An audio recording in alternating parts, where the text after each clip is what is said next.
Hi friends, మీరు చూస్తున్నది ఇప్పుడు నోరూరించే రొయ్యలు ప్లస్ వంకాయ కర్రీ అండి. చాలా బాగుంటుంది, ఒకసారి ట్రై చేయండి. సో ముందుగా ప్యాన్ పెట్టుకొని అందులో ఆయిల్ వేసి ఆనియన్స్ బాగా వేయాక కరివేపాకు వేసి అది బాగా వేయించుకొని తర్వాత అల్లం వెల్లుల్లి పేస్ట్ వేయండి. అందులో 1 టేబుల్ స్పూన్ అయితే సరిపోతుంది.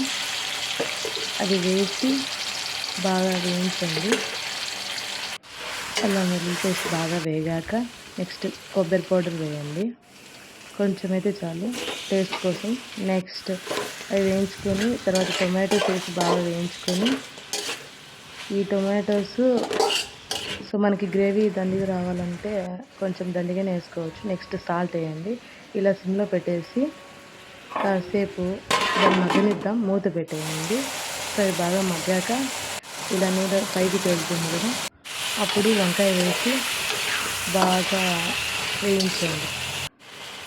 వేయించి తర్వాత కొంచెం పసుపు, కారం, ధనియా పౌడర్ వేసి ఆ తర్వాత గరం మసాలా పౌడర్ కొంచెం వేయండి.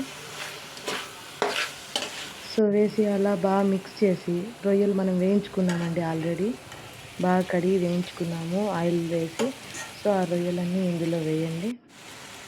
అన్నీ వేసుకొని బాగా కలపండి.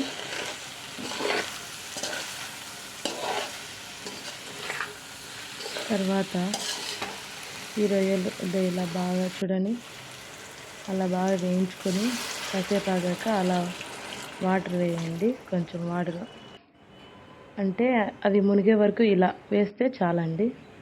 సో తర్వాత కొంచెం సిమ్లో ఉన్నది కొంచెం హై స్పీడ్ పెట్టండి.